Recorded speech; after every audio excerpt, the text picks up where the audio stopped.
All right, and welcome back. We're going to go over the analysis of that last game. I love that last game. That's what I wanted last game to happen, where, he had the advantage for the majority of the game. And honestly, it was a few blunders that he did towards the end that ended up letting me have a chance. Once my opponent got a little too confident in his position, that's when I took advantage. Not really, I'm still learning, but I want to say that I'm in control when I'm not really in control. It just boosts my confidence. Chess is all about confidence and being secure in how you played. So let's keep it pushing. Let's start the review. Looking at it, never mind. We both made a blunder. For some reason, it showed that we had 0 blunders, but I think I know what his blunder is. So that's the last move. So exactly, if you ever find yourself in this position, use your pawn to cover that other pawn. That's an okay one. I thought he was going to move the pawn forward because I've actually seen that more often where they move this pawn forward, and that's actually like the best move. And usually it ends up with just me like blocking in this pawn kind of thing. But anyways, moving forward, takes. So they wanted me to take with my king. I guess that's great. Yeah, I lose that pawn. He moves there. I was wondering whether or not I should give him a check. But exactly, like this little fork here would have been really sad to have gotten into. But I don't think he saw it. So yeah, again, moving that there, I take there. And for the most part, everything kind of played all right. We didn't make the best moves, but we played okay moves. Again, I was in a good position to just move this guy forward and take and then have it be protected, but I didn't see that. And again, it's still telling me, yo, bro, just make the trade, and still nothing going on. Hey, yo, make the trade. Like, make it happen. Let's go. It's still telling me to do that.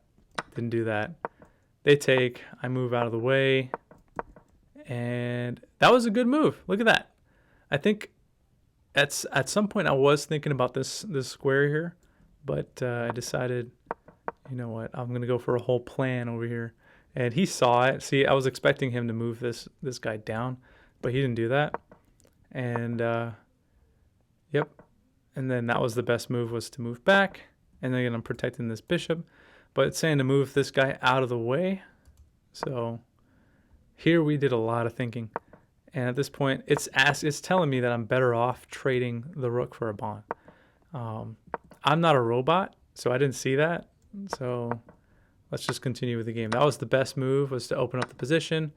Taking with the bishop. Okay, so this was the game-changing move. I was not sure whether or not to take with the horse or the bishop. I was contemplating it the whole time. Well, if I don't move the horse, at least it's covering the bishop and the rook, so I wouldn't lose defense on those pieces. Moving forward, let me move this up here so that way I can kind of move the board a little bit easier. All right, so yeah, I wasn't sure why he moved here. I guess just revealing his rook for no reason. Not entirely sure, but that was the best move, was to trade the rook. I move out of the way. And yeah, and I was saying it too. I was like, man, well, he's already protected. Both of these things are protected. So there's no real reason for me to even try to protect them. But I did anyway, and I was not thinking.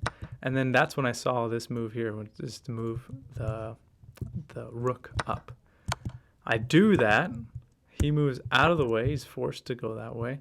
I go here. I'm like, he's defended by the bishop. Whatever. Oh, it's saying to move the king forward so that way, he can be a player in the trading game. But I guess I spooked him. I said, hey, I'm going to take your rook next.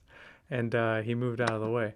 So then I took his bishop, which was game-changing. Honestly, his bishops had me pinned the whole entire game until I decided enough is enough and finally took him out. So I moved there, which, now realizing, puts me in a really bad spot because all he has to do is move this guy here. I take with the rook, and then he takes with the pawn, and he's moved a pawn up. I would say that that's the thinking behind that. Let's see the moves for this one. So here, bet this is the blunder. Oh, he moves back, and then and then he takes the rook. So yeah, and then I'm just down. I have 3 to 2.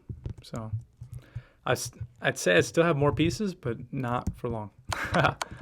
Anyway, that's what the robot said I'd be doing. So let's find out what else could have happened. But that was a blunder because it puts me in line with my rook, and it looks like he was planning to do that, like actually just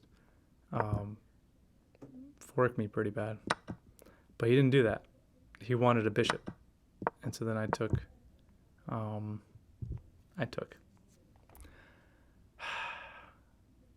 Yeah, this game was fun. You know, it's fun when you're losing and you think you're losing and you don't think you can even survive this match, and you pull out in front. Just, I don't know. It's what makes chess good. It's what makes chess worth playing. Being able to have these moments where you kind of outsmart your opponent and you think ahead of them. So, yeah, I'm really loving chess. Again, recent enjoyer of chess. So a lot of this is still new, still learning tactics, still learning how to play the game. But if you enjoy my content, again, like I said in the last video, best way to support me is just to send me a coffee.